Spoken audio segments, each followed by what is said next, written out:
میری حاضری تھی یہاں پہ جو اس وقت بیلز ایکسٹینشن کے لیے میں حاضر ہوا تھا، اومنی بس کے لیے بھی، باقی کیسز میں بھی، اور یہ اس چیز کی علامت ہے کہ پاکستان میں اس وقت آئین اور قانون کا فقدان ہے مرکزی حکومت میں۔ یہ فارم 47 کی جو رجیم ہے شہباز شریف کی اور انٹیریئر منسٹر کی اور ان کے جو بیکرز ہیں اور ان کے حوالے سے انٹیلیجنس ایجنسیز جو کام کر رہی ہیں، ہر ایک کیس میں مجھے ایک بحیثیت لیڈر آف دی اپوزیشن اور ایک ممبر قومی اسمبلی اور ایک پاکستانی شہری، میرے اوپر ایک فورن ایکٹ کا بھی کیس انہوں نے ڈالا ہے کہ غیر ملکی شہری کا۔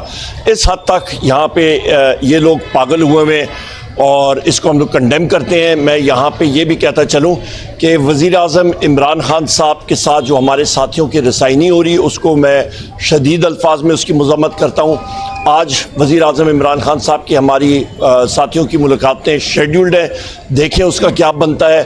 پر پچھلے دنوں جو انہوں نے سہولیات جو وزیر اعظم عمران خان صاحب کا حق ہے، جس پہ ان کو ٹی وی کا یا پھر اخبار کا اور ان چیزوں کا حق ہوتا ہے اور کھانا کا، وہ ان کو صحیح نہیں ملا۔ ان کو جیل سیل میں نہ ان کو پانی دیا جا رہا تھا، پانی کاٹ دیا جاتا تھا، بجلی کاٹ دی جاتی تھی، اخبار کی رسائی بند کی گئی تھی، کھانا صحیح نہیں دیا جا رہا تھا۔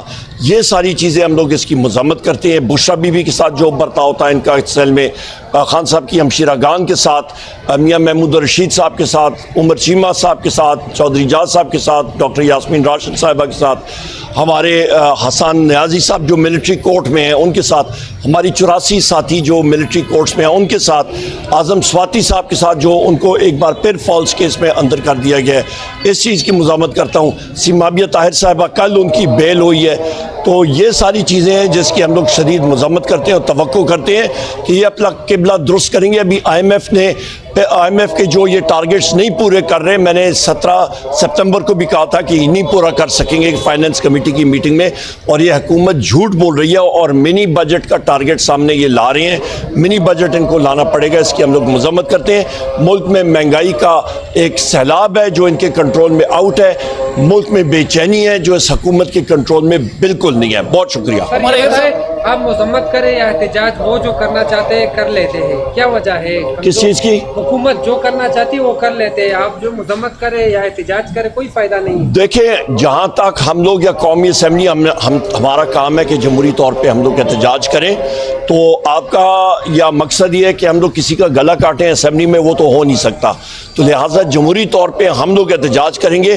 غیر جمہوری ان کا جو برتاؤ ہے، جس طرح کہ آرمی ایکٹ، ایئر فورس اور نیوی ایکٹ میں جس طریقے سے انہوں نے تبدیلی کی اور سروس چیفز کے انہوں نے معیار نوکری میں اضافہ کیا، یہ طریقہ کار ان کا بالکل غلط تھا۔ میں نے فلور آف دا ہاؤس پہ بھی کہا ہے، یہ پہلے ڈیفنس کمیٹی میں جانا چاہیے تھا، ڈیبیٹ ہونا چاہیے تھا، پھر یہ لانا چاہیے تھا۔ اور 5 سال ضرورت کیا تھی؟ 3 سال کا ہونا چاہیے۔ 5 سال کے ساتھ کوئی ملک کو یا آرم فورسز کو فائدہ نہیں ہوا۔ بہت سارے مسلح افواج کے افسران کے حقوق جو ہیں وہ اس کے ساتھ سلب ہوں گے۔ کہتے ہیں کہ جسٹس امین الدین کو آئینی بینچ کا ہیڈ بھی بنا دیا گیا، آپ نے اس اجلاس میں شامل بھی تھے، مخالفت بھی کی تھی، کیا؟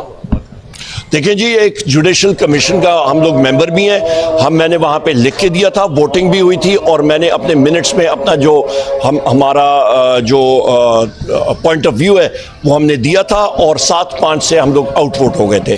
سر، یہ ٹرمپ کی باتیں ہو رہی ہے کہ ٹرمپ برسر اقتدار ہے امریکہ میں، تو وہ کیا اس رجیم کے خلاف کوئی اقدامات کریں گے؟ کل مبارکباد بھی دی گئی آپ نے۔ دیکھیں جی، ہم نے جو ایک طریقہ کار ہوتا ہے بحیثیت لیڈر آف دی اپوزیشن اور ایک سینئر پارٹی کا رکن ہونے کے ناطے میرا حق بنتا تھا کہ میں مبارکباد دوں، اور میں نے بالکل پریزیڈنٹ ٹرمپ اور vice president elect J D once کو میں نے مبارکباد پیش کی، اور میں نے یہی کہا ہے کہ امید ہے کہ پاکستان کی عوام اور امریکہ کی عوام کے دونوں عواموں کے درمیان رابطے بہتر ہوں گے، اور ہم لوگ ہماری ملکوں کی دوستی ہونی چاہیے، لوگوں کی دوستی ہونی چاہیے۔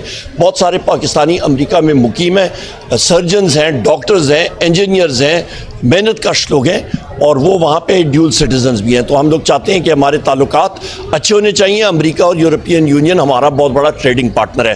پاکستان کی بہت ساری اشیاء جو ہیں یہاں پہ مینوفیکچر ہو کے یہاں پہ ان کی منڈیوں میں جا کے بکتی ہیں. ہماری ضروری ہے کہ دنیا کے ساتھ ہمارے تعلقات اچھے ہونے سر چاہیے. کیا کہیں گے جسٹس امین الدین اب تو آئینی بینچ کے ہیڈ ہو چکے ہیں, پی ٹی آئی کا کیا موقف ہوگا؟ ہمارا اس پہ کوئی, ہم لوگ دیکھیں ہمارا دیکھیں کیوں نہیں, ہمارا ایک بینچ جب بنتا ہے طریقہ کار کا بنتا ہے جوڈیشری کے سامنے, ہم لوگ کیوں نہیں پیش ہوں گے.